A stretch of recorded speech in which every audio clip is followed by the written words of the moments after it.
Em nome do Pai, do Filho e do Espírito Santo. Amém. Vinde, Espírito Santo, enche os corações dos vossos fiéis e acendei neles o fogo. Enviai, Senhor, o vosso Espírito, e tudo será criado nova da terra.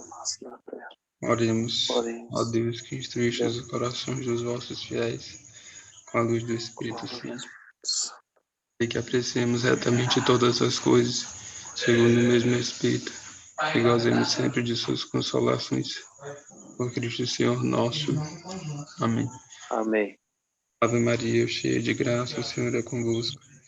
Bendita sois vós entre as mulheres, e bendito é o fruto do vosso ventre, Jesus.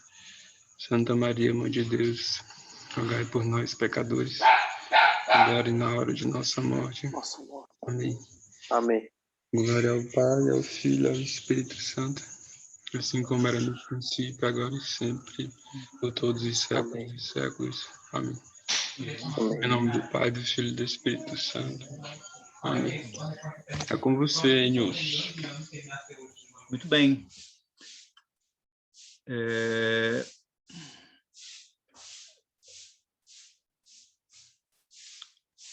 Ok.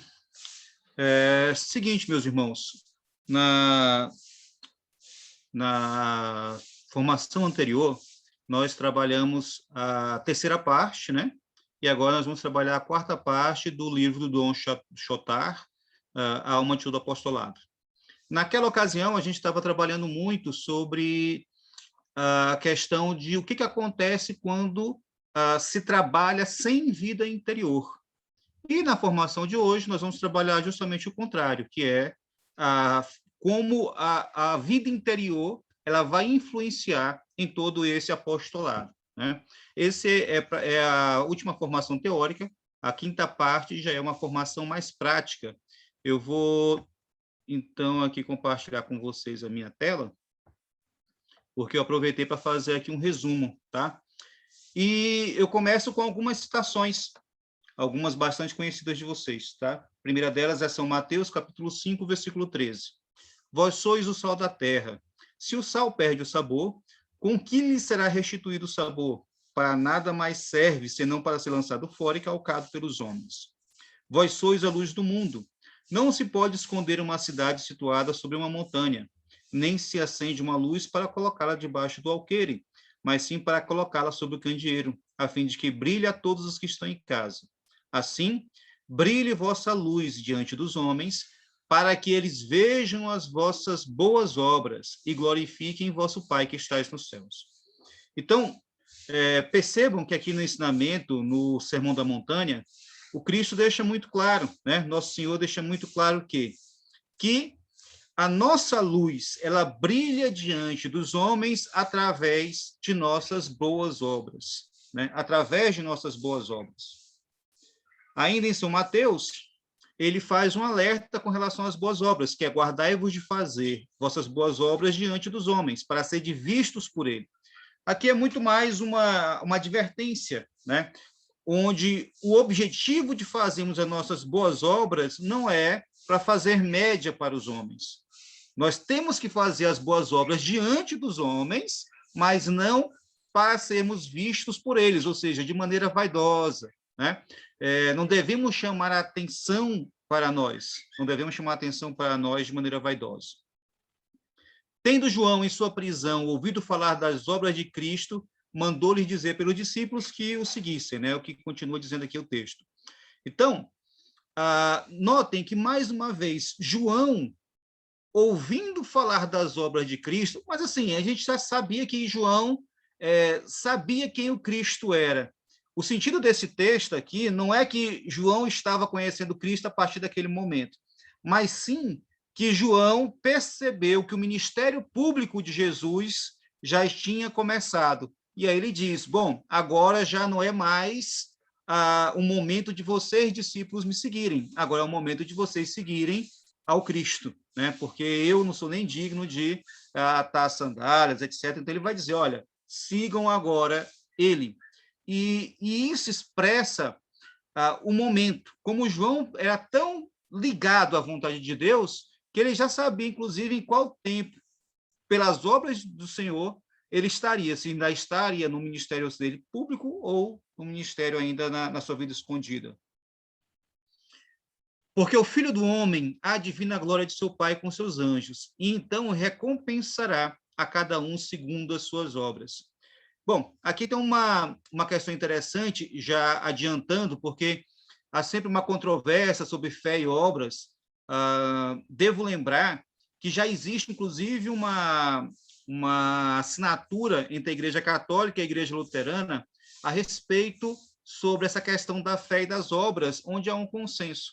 E esse consenso de fato, é aquele entendimento que a Igreja sempre pregou. Não existe fé verdadeira sem obras. É claro que nós somos salvos pela graça, ou seja, nós não merecemos a nossa salvação. A nossa salvação foi nos dada de graça. Entretanto, se a nossa salvação é nos dada de graça, a nossa recompensa é segundo as nossas obras. Ela não será igual para todo mundo. Cada um receberá segundo as suas obras. Mas tenho maior testemunho do que o de João, porque as obras que meu Pai me deu para executar, essas mesmas obras que faço, testemunham a meu respeito que o Pai me enviou. Então, quem testemunha sobre nós são as nossas obras, as nossas ações, tá? Tem mais algumas breves citações antes da gente entrar propriamente no tema. Se eu não faço as obras de meu Pai, não me creais. Mas se as faço, e se não quiserdes crer em mim, crede nas minhas obras, para que saibais e reconheçais que o Pai está em mim e eu estou no Pai. E a última que eu coloquei aqui preguei primeiramente aos de Damasco, e depois em Jerusalém e por toda a terra da Judéia, e aos pagãos, para que se arrependessem e se convertessem a Deus, fazendo dignas obras correspondentes. Então, mais uma vez, um sinal da conversão do homem é justamente as obras que ele executa. Não existe conversão verdadeira que não transparece por um modo de agir segundo a vontade de Deus. E é justamente sobre esse modo de agir que nós vamos trabalhar nessa quarta parte, que é a fecundidade das obras pela vida interior, tá? Então, para que a vida interior seja fecunda, para que as obras sejam fecundas, a vida interior é uma condição sine qua non. E aqui o Dom Chautard, ele vai dar um exemplo que eu gostaria de compartilhar com vocês a respeito de como é que é um apostolado sem essa prática da vida interior. Ele diz assim: num dos casos, a antiga superiora, e no outro, o antigo capelão, ele está falando de dois institutos diferentes. Ele diz que ambos, tanto o capelão quanto a superiora, eles eram sinceramente piedosos, mas eles não tinham uma verdadeira vida interior. Portanto, as ações que eles praticavam não eram profundas. A piedade, então, era o quê? Era uma piedade emocional, de sentimento, comunicativa exclusivamente feita de práticas e hábitos vagos, né? Práticas e atos vagos. Crenças vagas, amor sem calor e virtude sem raízes. Piedade frouxa, melíflua, que seja agradável aos ouvidos, todas de exterioridades, de afetação ou de rotina. Piedade tal que somente servia para formar boas criaturas incapazes de fazer o mal a ninguém. De fazer o quê? De boas maneiras, mas essas criaturas, elas não tinham a força de caráter, não tinham o domínio dos sentidos e nem da imaginação. Era uma piedade impotente. Era uma piedade que, como ele vai continuar aqui dizendo no texto, que eu não vou cansar vocês lendo todo, né? Era uma piedade de crianças. Era uma piedade que era simplesmente uma questão de boa educação. E aí, como a gente tem hoje em dia católicos de boa educação? São católicos que adoram uma prática exterior, adoram se consagrarem, a fazer a consagração a nosso Senhor Jesus Cristo pelas mãos de Nossa Senhora, adoram falar sobre modéstia, adoram uma série de coisas. Mas, quando você cobra desses cristãos aonde está a fecundidade da sua fé, eles não sabem dizer. São pessoas que ainda são muito acovardadas no servir a Deus. São pessoas que ainda acreditam que o servir a Deus depende de um talento especial, e aí justificam com uma falsa humildade a sua falta de apostolado, né? E aí nós vamos vendo aqui o contrário. O que está sendo cobrado aqui é a fecundidade do apostolado. Então, imaginem a quantidade de católicos que nem apostolado tem. Ora, como é que esses católicos evangelizam? Se nem apostolado eles ainda estão exercendo. Se para eles ser católico é um conjunto simplesmente de ser católico ser um bom rapaz ou uma boa moça. Não, meus irmãos, é muito mais do que isso, tá?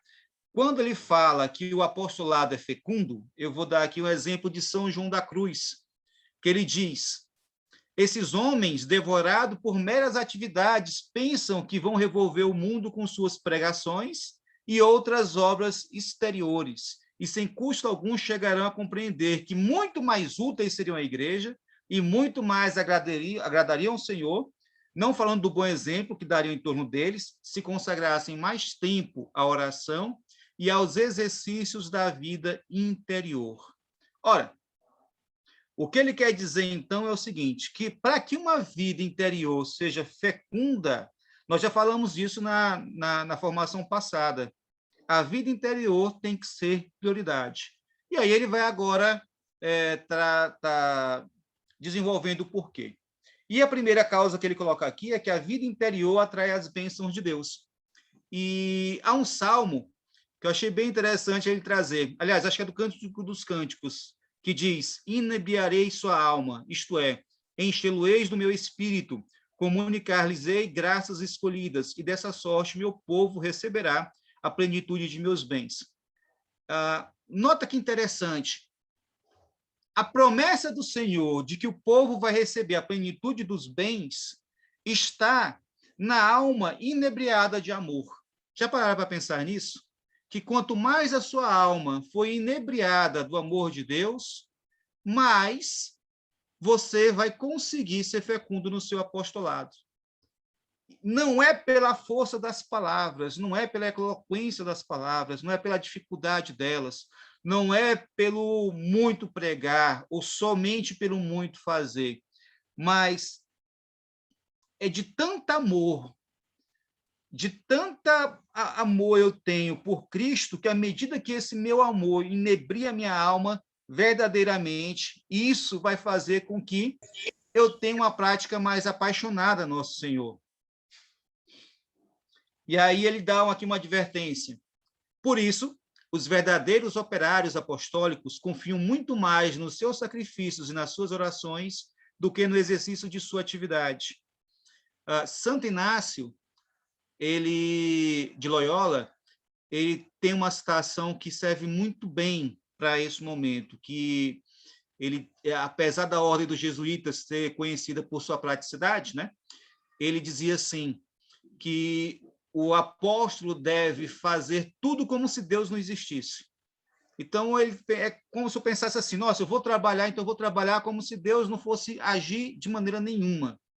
E depois rezar como se ele não tivesse feito nada, confiando que, de fato, a ação não estaria na obra de suas mãos, mas estaria em toda a oração dedicada para que Deus executasse aquilo. Então, a minha parte, claro, eu vou fazer o máximo que eu puder, mas eu vou confiar que Deus vai fazer muito mais, a ponto de é como se eu não tivesse feito nada. E ele vai fazer todas as coisas, apesar daquilo que eu fiz, né?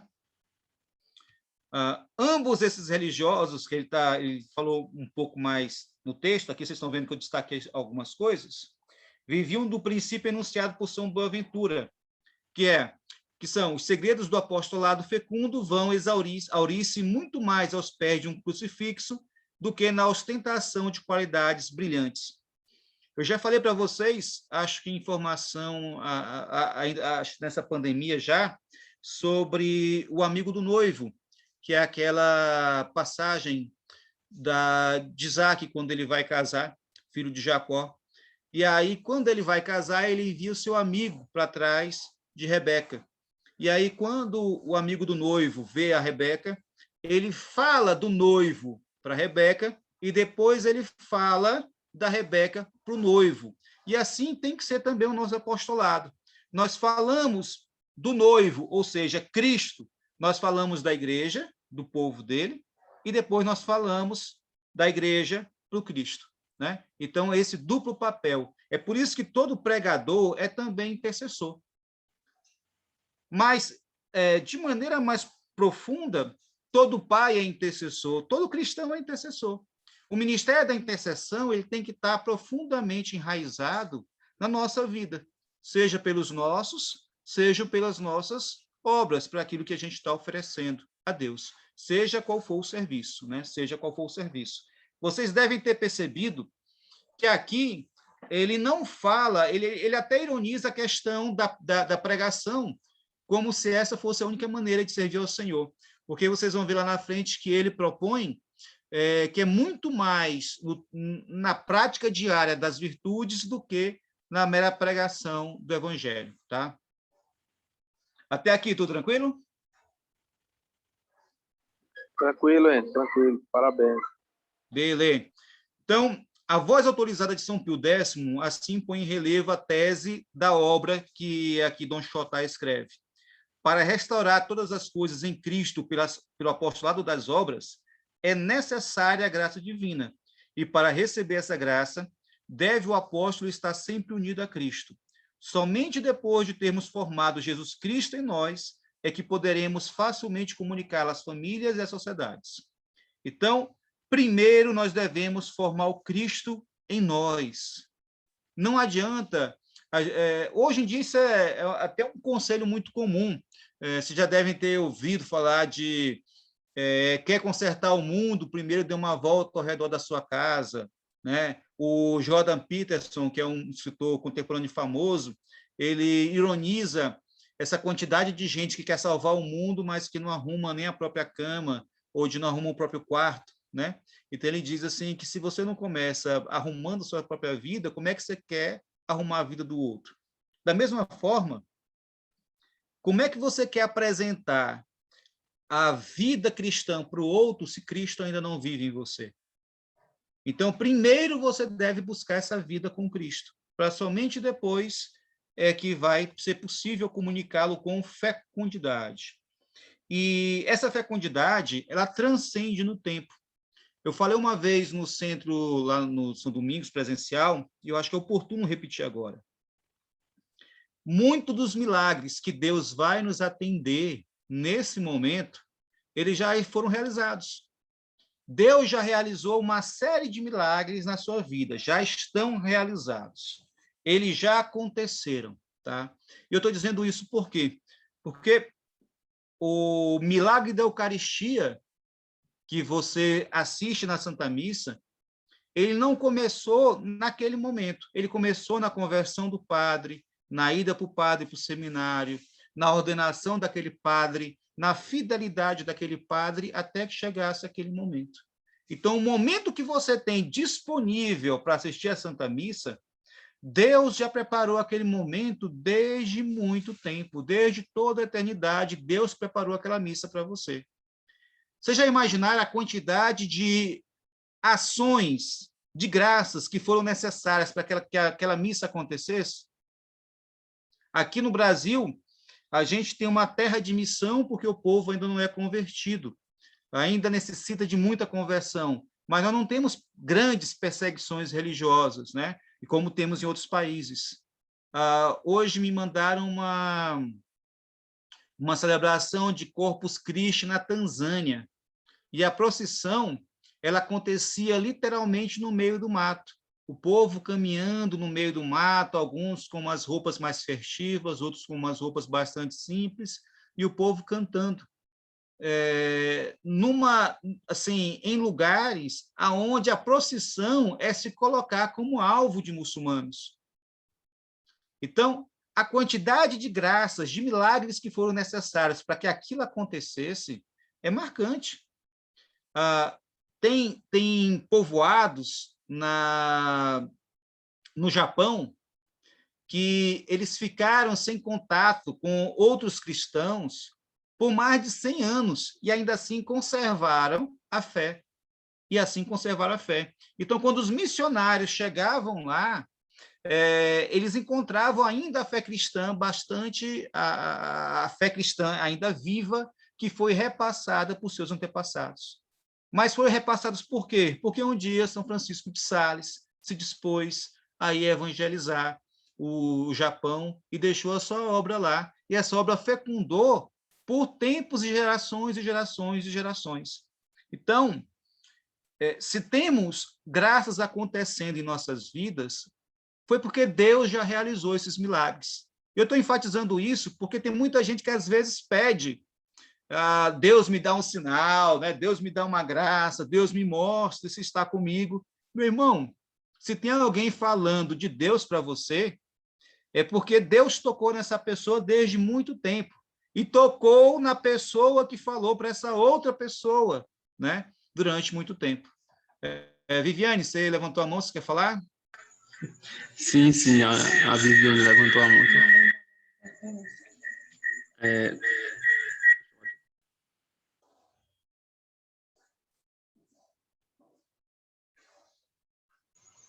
Oi, voltei. Me escuta, Enes? Agora eu te escuto. Eu só queria indicar um filme que eu assisti que retrata esse episódio que o senhor falou no Japão. Chama O Silêncio. É um filme muito bom, hollywoodiano, mas é fiel. É muito massa. Acho que, sim, dos jesuítas chegando lá, não é isso? Isso, exatamente. Ótimo, ótima indicação. Muito bem. Segunda parte é que a vida interior torna o apóstolo santificador pelo bom exemplo. Pessoal, o bom exemplo, ele não é somente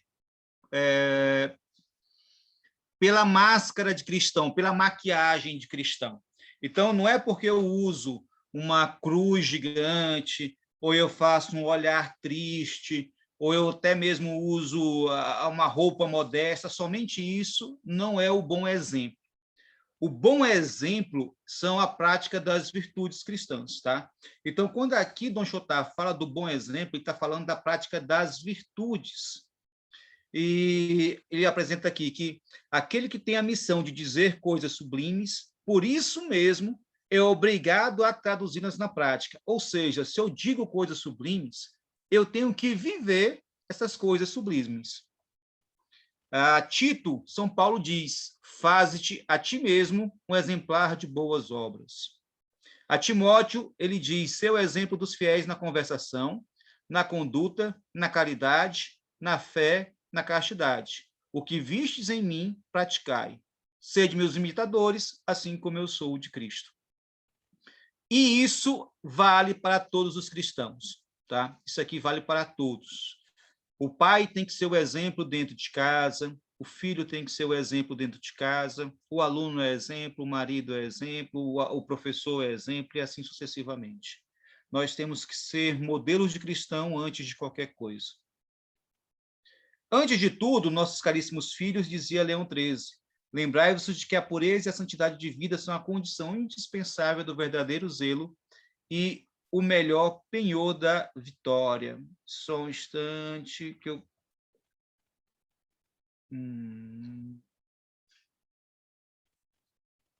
tá. Isso aqui eu coloquei uma coisa e não salvou aqui. Eu vou ter que falar aqui para vocês de cabeça. É o seguinte. A vida interior torna o santificador pelo bom exemplo. Bom, talvez apareça o que eu vou falar lá na frente, mas para não esquecer, eu já vou falar agora. Quando é que a gente conhece os cristãos? A gente conhece no comer, no beber, no dormir e no brincar. Isso é muito claro. Eu lembro que muitas vezes a gente fazia retiro ali no centro de treinamento, lá no Najás, e tinham pessoas que, com certeza, não tinham uma alimentação tão boa quanto a que era oferecida nos retiros. E ainda assim reclamavam da comida, porque achavam, porque estavam num retiro, tinha que ser servido como reis, ou sei lá o que passava pela cabeça de alguns. Alguns outros missionários eu já vi reclamar, por exemplo, da missão, do lugar onde ia dormir, ou do que ia comer, ou de como ia beber, ou coisas assim. E é interessante que na vida profissional, algumas pessoas estão dispostas a fazer vários sacrifícios. Eu lembro que eu trabalhei muito em alguns interiores, alguns nem cisterna para fazer as suas necessidades tinham. E era comum alguns facilitadores dormirem, por exemplo, a gente dormia em vacaria, né, nos estábulos, assim, nos curral. Dormia umas 3, 4 vezes na rede, no curral, e como estava lá para ganhar o dinheiro, ninguém reclamava, né? E é interessante, quando você vai para trabalhar, parece que você está disposto a fazer mais sacrifício do que para servir a Deus, não é estranho? Então, quando é para o trabalho, eu estou disposto a fazer tudo. Me sacrificar, dormir em cima de curral, entendeu? Ir para a terra que não tem nem banheiro, para o meio do mato. Eu lembro que uma vez eu estava no interior de Santo Antônio dos Lopes, e aí a Kombi nos subia uma ladeira e a gente tinha que ficar pulando no para-choque da Kombi para poder fazer lastro, para a Kombi poder subir, né? E ia de boa. E aí é interessante, quando é para o serviço, você faz um monte de coisa. Quando é para servir a Deus, quais são os obstáculos que a gente coloca? Ah, não, mas é porque para servir a Deus eu só vou se eu tiver todo o conforto do mundo, né? Se o quarto tiver ar-condicionado, se a missão tiver pagar em tudo direitinho, às vezes até tem gente que cobra, etc. Enfim, né? Quantos obstáculos são colocados e quantos a gente sofre quando é para o nosso trabalho? Dá para entender então a diferença, né? Então, assim, o cristão ele é reconhecido também na maneira como ele vive esses sacrifícios no trabalho. Porque se ele vive esses sacrifícios no trabalho de maneira cristã, ele não precisa nem pregar. Então, se ele consegue levar amor, consolo, paz, ser honesto, ser íntegro, ser forte, se ele consegue ser digno, se ele consegue ajudar os mais fracos nessas situações, ele não precisa nem pregar o evangelho. O amor que ele expressa nas suas ações, nas suas humilhações, no seu testemunho, já é suficiente para evangelizar. Fica claro, meus irmãos, para todo mundo até aqui? Tudo tranquilo? Sim, sim. Sim. Bom, dessa maneira, a vida interior produz no apóstolo uma irradiação sobrenatural, que é o quê? As pessoas perguntam, rapaz, alguma coisa tem diferente naquela pessoa. Quando aquela pessoa fala de Deus, há algo diferente. Quando aquela pessoa atende, é muito comum você ver isso, por exemplo, às vezes até em atendimento em hospitais.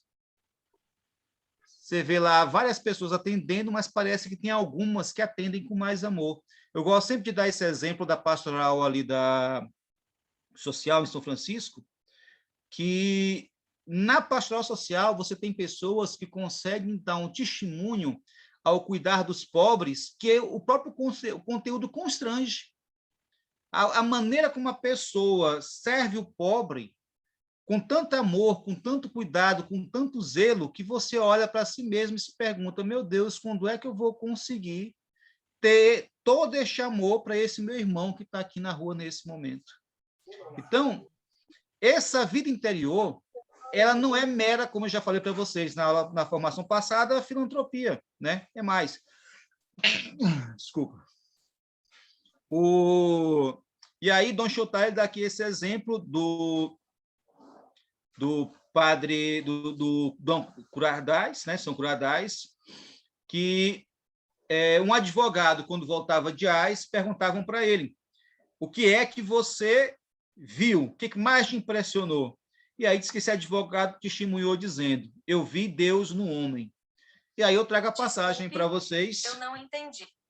E vai ficar sem entender aqui o Google Assistente.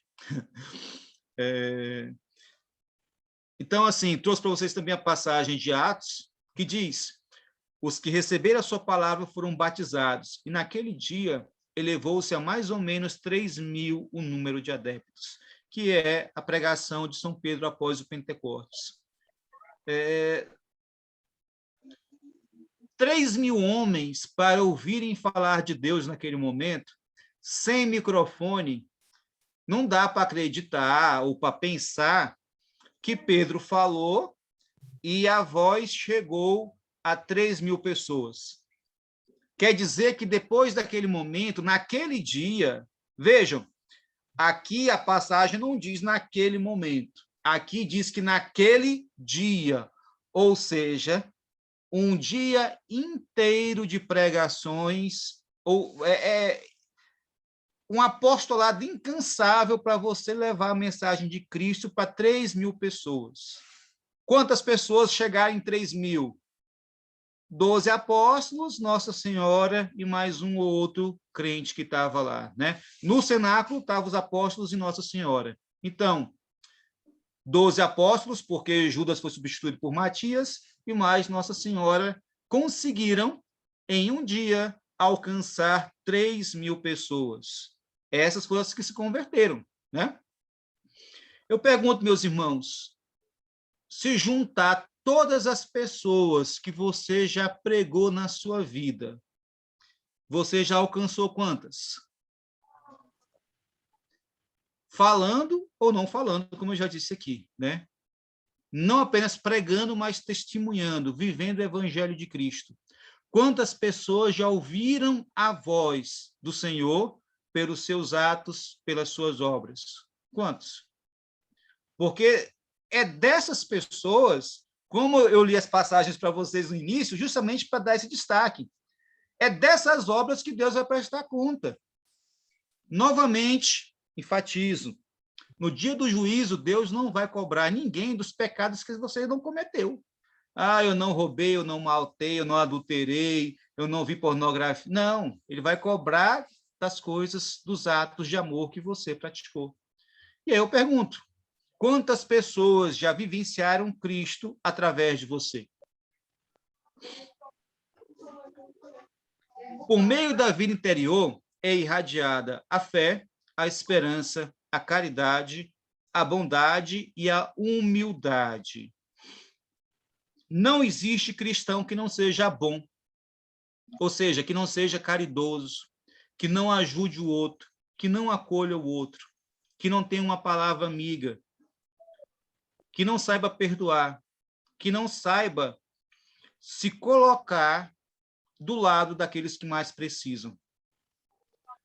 Mas, além disso, não existe cristão que não seja humilde.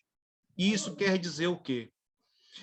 Quer dizer que Santa Faustina ela tem uma frase que resume um pouco isso, que o diabo ele pode até se mascarar como filantropo, como bondoso, mas ele nunca consegue ser obediente, porque ele não consegue ser humilde. Maria José, você levantou a mão, pode falar, minha irmã. Só queria dar um testemunho aqui a respeito da minha avó. Uhum. A minha avó, a gente não tinha naquela época nem o que comer, praticamente. Ela vivia mais porque tinha uns filhos que moravam fora, quando vinha ajudava e daquele jeito. Uhum. Aí eu me lembrei, você falando, tinha um doido. E toda vez ele vinha. E você acredita que toda vez que ele vinha, ela, quando passava na porta, ela chamava, botava um prato, ele comia, e lá na nossa casa, na casa dela, ele não mexia com ninguém, e era um doido que ele saía batendo em todo mundo. Mas quando chegava lá, ele ficava só rindo, ela botava comida, ele se alimentava e ia embora. Eu lembrei disso aí agora. É isso. É você conseguir ser a voz de Deus nas suas limitações. Deus não pede... pode falar. ler, não sabia escrever, não sabia nada.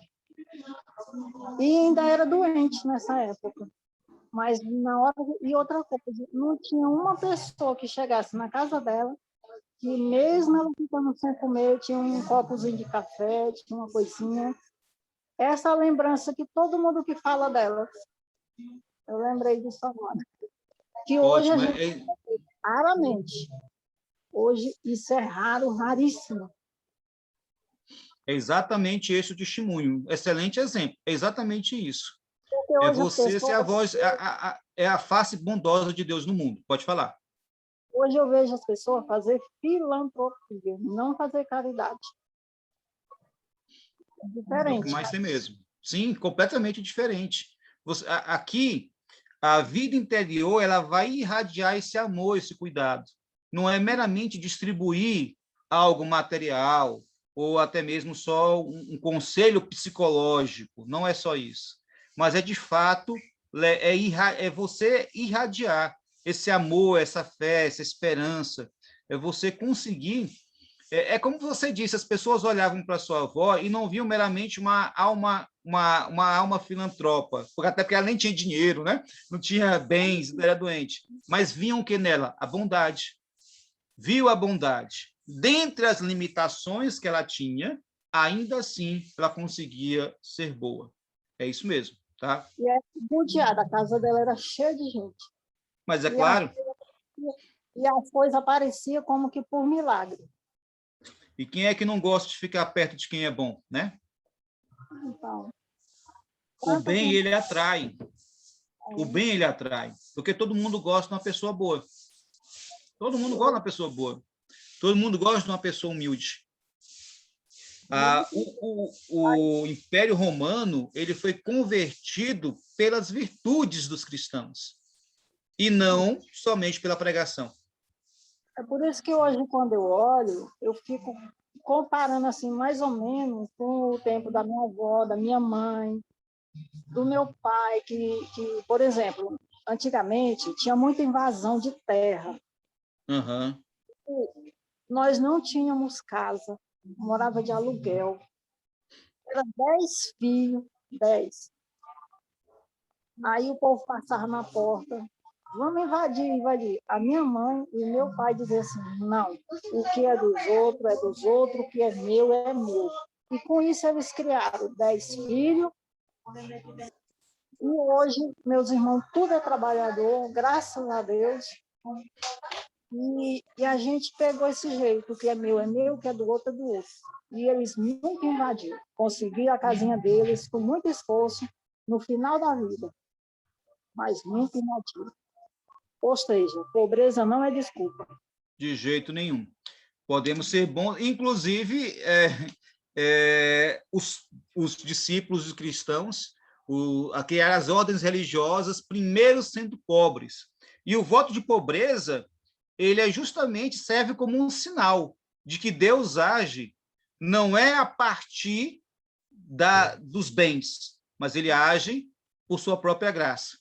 Então, quando os religiosos fazem um voto de pobreza, eles estão fazendo, na verdade, o voto de confiança. Eles estão dizendo, Deus vai agir. Nós confiamos que Deus vai agir. E temos tanta confiança de que Deus vai agir que a gente nem precisa ter nada. Mas, voltando para cá, enfim, o que acontece quando, então, essa alma ela não irradia isso? Aí nós vamos ver aqui algumas coisas, que a falsa humildade, a fraqueza, né, tanto na castidade quanto na honestidade. Então, de repente, o homem começa a fazer concessões para o mundo. De repente, você começa a ver alguns pregadores querendo abençoar o pecado, como nós estamos vendo agora. De repente, nós estamos começando a ver as pessoas querendo afrouxar nos testemunhos, que não precisa tanto, que por 1000 razões, mas se a gente for muito duro, o povo não vai querer ouvir. Se a gente for muito duro, o povo vai se afastar. E se a gente quiser muita santidade, o povo não está disposto a isso. Porque hoje em dia o povo quer quem fala a palavra mais doce, é quem promete mais coisa, é onde a graça jorra com mais facilidade, né? E aí, quando você vai vendo, vai aprofundando, começa a surgir o quê? Os ódios pessoais, o autoritarismo, os rancores, rivalidades, antipatias, o sectarismo, as divisões, a cobiça, a ambição, ciúme, enfim. É simplesmente discurso puramente humano. E, infelizmente, a gente vê isso hoje em dia num exemplo que eu posso dar para vocês, que todos vocês já viram. É quando, ao invés de se falar de nosso Senhor Jesus Cristo, você tem a autoajuda cristã, né? Conselhos de Jesus para uma vida feliz. Então, hoje, o que tem mais comum é a autoajuda cristã. É o discurso de, ao invés de quererem serem padres pregando o evangelho, são coaches pregando o evangelho como se o evangelho fosse meros discursinhos carinhosos, né? Enfim. E aí ele continua. Essa vida interior, ela irradia a firmeza e a doçura ao mesmo tempo. Ela ama o pecador, ela acolhe o pecador como ninguém mais acolhe, que é o que a igreja faz. A igreja acolhe os órfãos, a igreja acolhe os doentes. Quantos leprosários foram criados pela igreja para cuidar daqueles que ninguém mais queria cuidar? Quantas casas hoje você tem para cuidar de dependentes químicos, etc., que ninguém mais quer cuidar? Mas a firmeza, a doçura da igreja em cuidar das pessoas, ela não negocia com também o chamado à conversão. Então, nesse sentido, ela é firme em dizer, nós te acolhemos, mas você tem que se converter.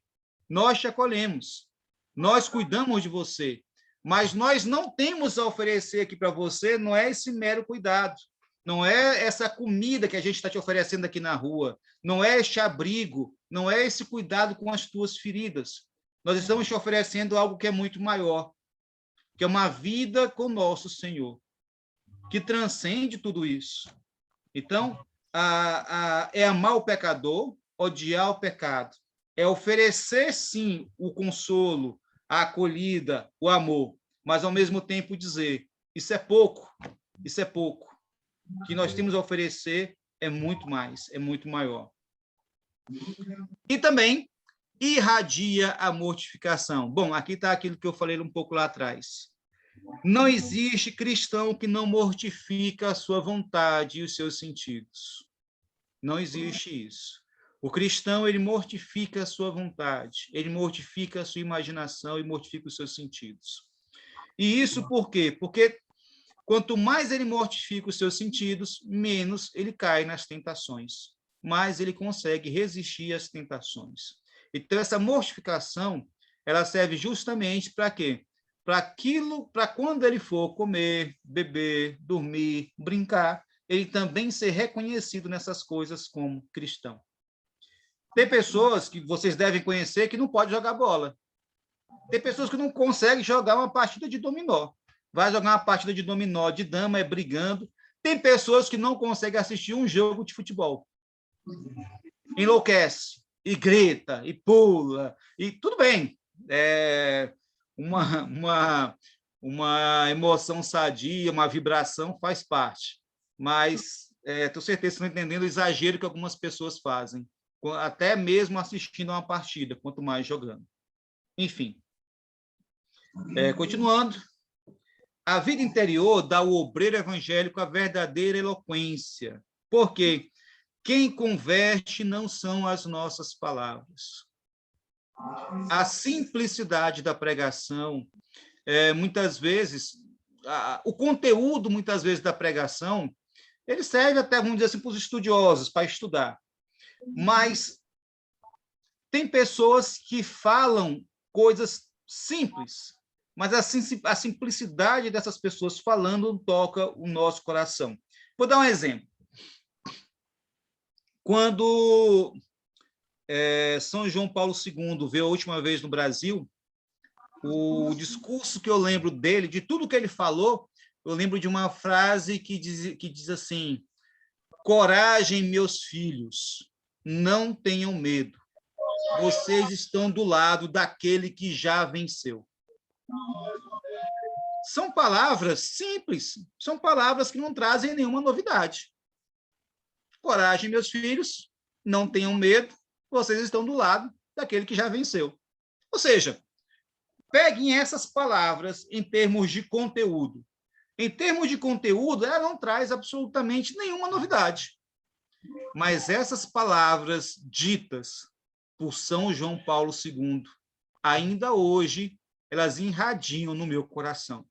Ainda hoje, essas palavras, elas me fortificam no meu serviço a Deus. De nos momentos mais difíceis, eu consigo ainda ressoar a voz daquele homem cansado, maltratado pela dor, pela doença, ele fazendo força para falar. Coragem. Se aquele homem debilitado, doente, tem força para me exortar, é porque, meus irmãos, eu sou uma pessoa muito miserável. Um senhor com mal de Parkinson, doente, sabe? Já pegou tiro, pegou facada. E, depois de tudo, a voz dele ainda tem força para falar no meu coração. É essa a eloquência que um cristão tem que ter. Não é eloquência somente do conteúdo, mas quando ele fala de tal autoridade, a graça, a unção se manifesta, que a frase pode ser simples, a palavra pode ser simples, mas vai ressoar no coração daquela pessoa por anos e anos e anos. Né? Deus me perdoe por aquilo que eu vou falar agora, tá? Mas vamos pegar uma outra frase. Por exemplo, você pega Santa Teresinha falando: vou fazer da minha vida uma chuva de rosas. É uma frase boba, uma frase de menina, uma frase boba, tola. No entanto, quantas pessoas santas se emocionaram e confiaram nessas palavras? O conteúdo, de repente, humanamente falando, confunde os sábios, porque não é nada muito elaborado, não é um raciocínio muito complexo, mas quando é uma pessoa santa que diz, não interessa. Aquilo vai tocar, vai ressoar, vai mexer. Vou dar um outro exemplo, que vocês já devem ter ouvido falar de Santa Madre Teresa de Calcutá, que uma vez pedindo esmola, cuspiram nela. Não, acho que foi Santa Irmã Dulce, na verdade, cuspiram nela. E aí ela disse: isso que tu me destes é para mim. Agora dai-me uma caridade para os meus pobres. Irmãos, isso é eloquência. É essa a verdadeira eloquência do cristão. É algo que não é dito somente da boca para fora, mas quando aquilo é dito, a graça de Deus sai pela boca daquela pessoa. Ok?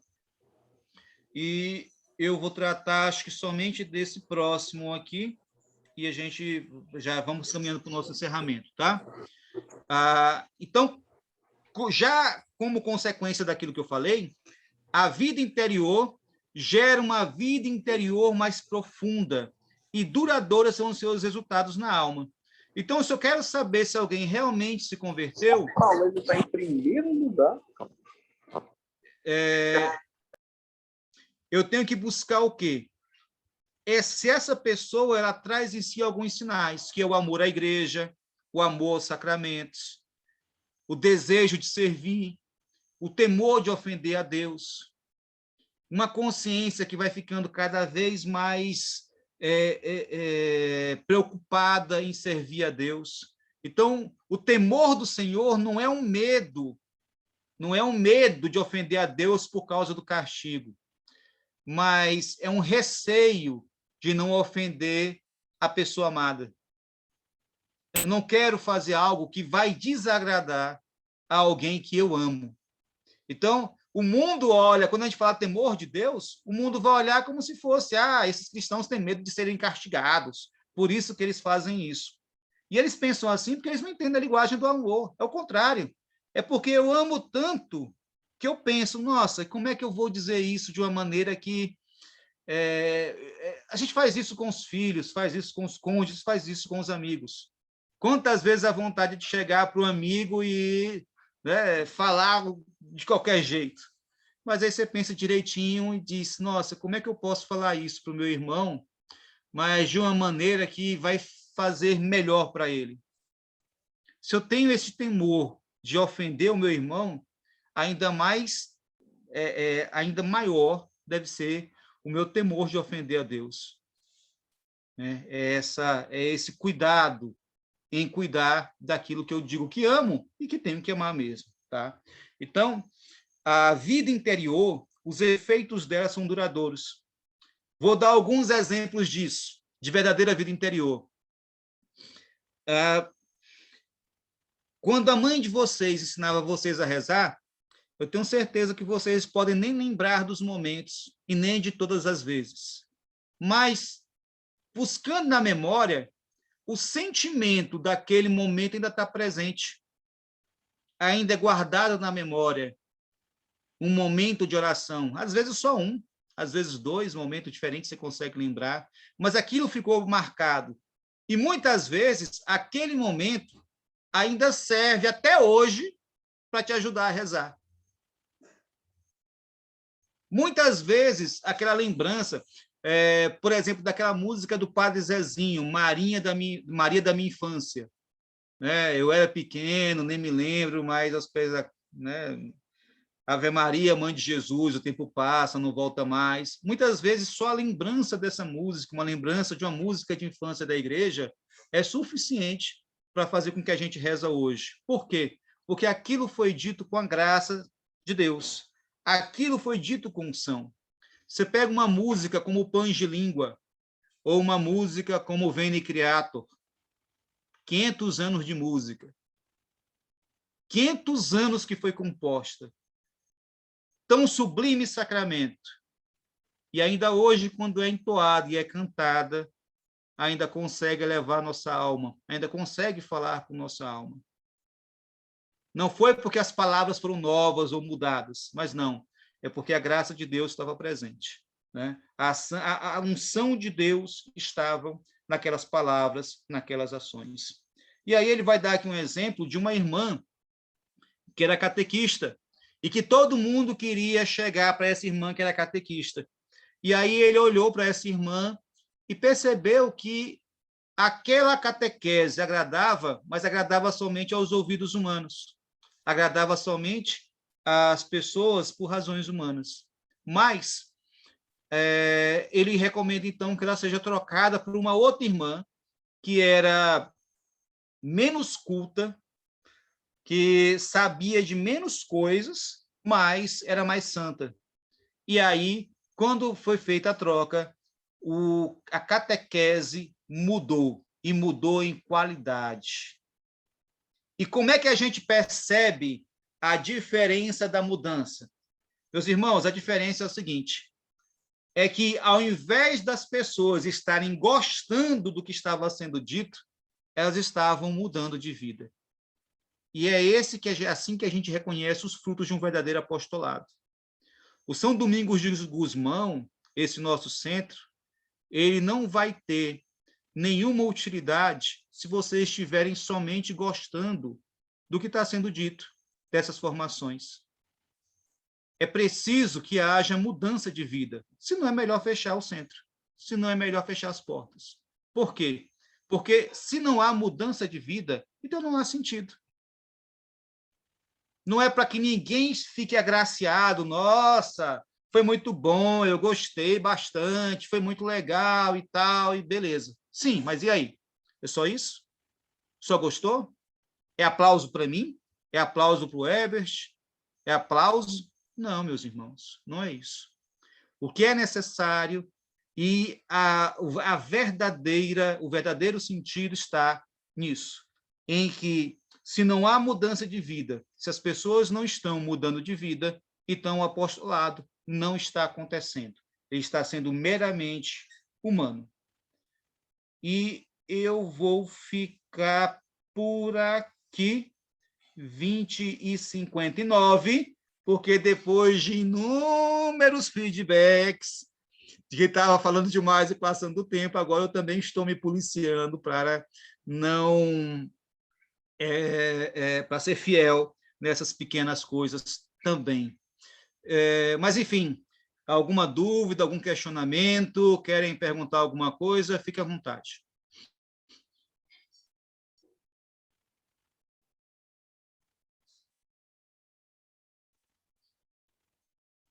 Obrigado. Alguém mais?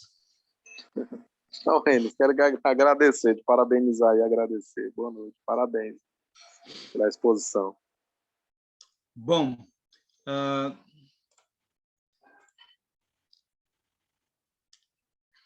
beleza, beleza, beleza. Pois então, meus irmãos, é isso. Lucas, você encerra para a gente?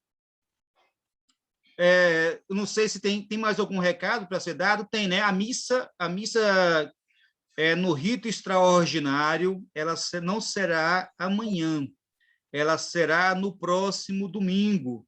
Se você tem interesse de assistir a missa no rito extraordinário, fale com o Ebert, tá? Ele está no grupo, mande o contato para ele. Eu não sei se ainda está tendo restrição, tá, Ebert? Tendo restrição alguma? Você tem algum recado para dar?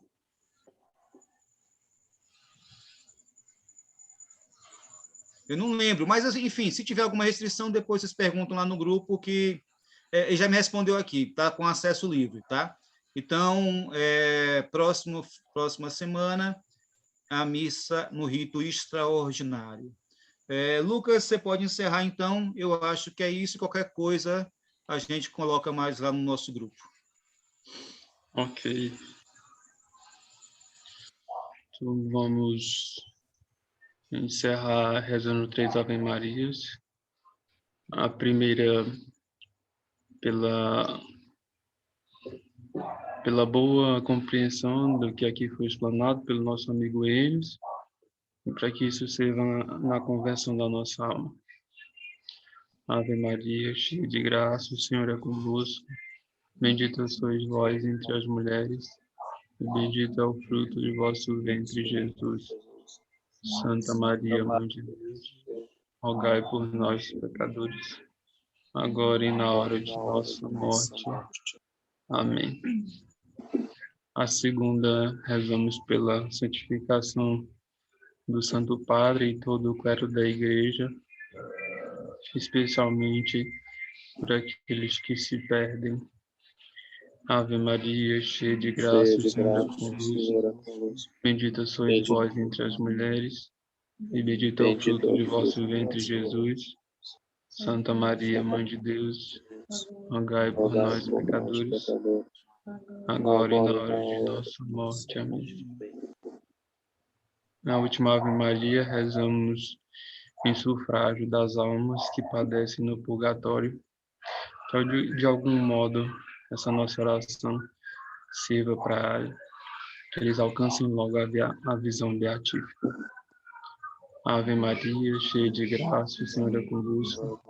Bendita sois vós entre as mulheres, bendito é o fruto de vosso ventre, Jesus.